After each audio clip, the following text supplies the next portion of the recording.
What's up, guys? This is episode 4 of the Daily Vlog. Thank you for tuning in. Today we're talking about fashion, and particularly the legal implications of fashion. And when you're starting a fashion brand, it's important to trademark your logo. Now what we're going to do is we're going to go down to SOHO New York and go to the Off-White store. And we're going to see if we can buy anything worth less than $100. Because if you know anything about the Off-White brand, it's created by Virgil Abloh. He has pretty much just created the fashion brand, pretty much laid the blueprint for how to create a high-end luxury fashion brand in 21st century. He pretty much used social media and celebrities to create something that is super enormous and generates literally millions of dollars per year. Now, if you look at the Off-White logo, it has the TM at the end. Now that gives you the perception that it's not registered. And you want to register your trademarks with the U.S. Patent and Trademark Office.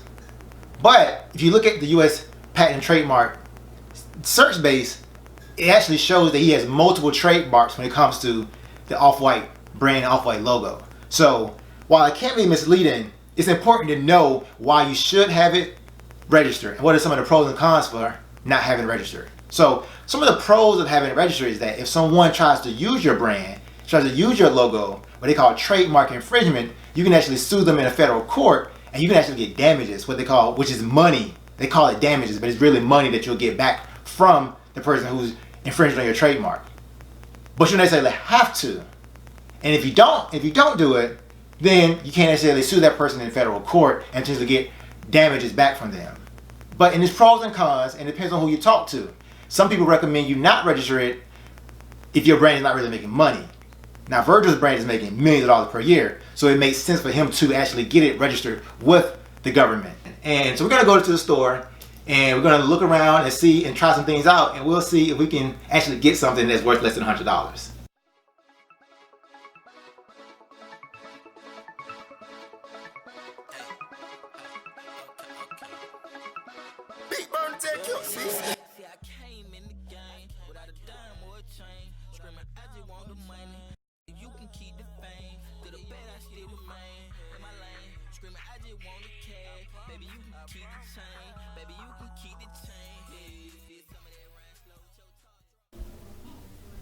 So ladies and gentlemen, we're at the Off-White store, trying out some new things by Virgil Abloh for Loius Vuitton. And he has some pretty cool stuff. Pretty cool fashion shirts, where they're not cheap. This t-shirt is $355 for this shirt. And it is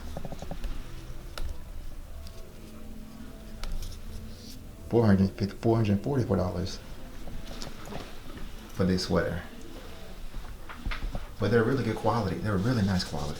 Really nice quality. If you feel it, it's like some of the best quality shirts I've seen and felt. All right, guys, we're back. You know, if you see those prices and you know that we couldn't get anything worth less than $100. Now, I forgot to mention that you can register in the U.S. The U.S. Patent and Trademark Office, but you also can register it internationally, because this is global law media. We try to focus on the international aspects of everything because this is a global world. So let's look at how the world looks at things. You can register it under the Madrid system. There's over 100 countries that are part of the Madrid system, and if you register it with the Madrid system, now all these countries in there are on notice to protect your things, protect your logos, and protect your intellectual property in that country. So let's just make sure we understand it. If you register with the government, someone that infringes on your trademark, you can actually sue them and get money back in form of what they call damages. But if you don't register it with the federal government, you just have the TM behind your logo, but you still can stop that person from continuing to use your logo. You can send out cease and desist orders, but it may be difficult to get monetary value back in the form of damages. So that's an important distinction that I want everyone to really understand while they're building their brands, not only with fashion, but just as a whole. But I also did some research on the brand as well, and there was an article in Complex. Complex.com came out with an article in 2019, in August 2019. Let me pull it up. And it talks about that Virgil doesn't necessarily own the Off-White company, but he owns the trademarks. And that's pretty interesting. Is that it talks about how Virgil started working with this company, this founder called Marcelo Berlin, I hope I pronounced the name right, and how they own they're partners with Abloh, and they own 50% of the profits. Virgil gets 50% of the profits, but they control the company. But it's interesting that Virgil owns the intellectual property of his Off-White brand. Now that's very important to know, because there's different assets you can have. Real estate is an asset. A car is an asset. But it's also a thing called intellectual property, something that is an asset as well. It's nothing physical, but his logos is an asset. Now, I don't necessarily know the details of it. The article didn't go into the details of it, but what he's probably getting is certain royalties coming back to him every single month or every single year. He may be getting a flat fee, as well as different royalties coming back for licensing his brand.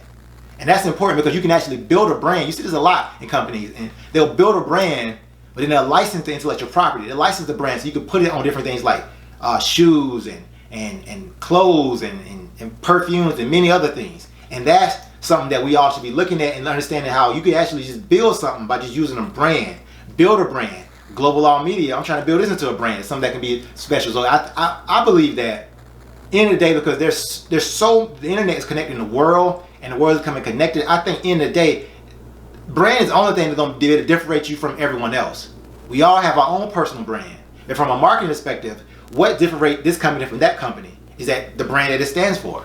So I think that's something we should all be looking towards, and figuring out how we can take it to the next level. And today is also Super Bowl Sunday, so I'll be watching that. My fiance and I will be watching Super Bowl. We'll be having people over, and we'll be having a good time. And this is episode 4. I'm pretty proud of it. Thanks for all the encouraging words. Thanks for everyone that's giving me feedback on it, and we'll keep this going as long as I can. I try to do them every day, but I'll definitely try to do them at least Monday through Friday or whenever I can. But we'll keep it going. So thank you guys for watching.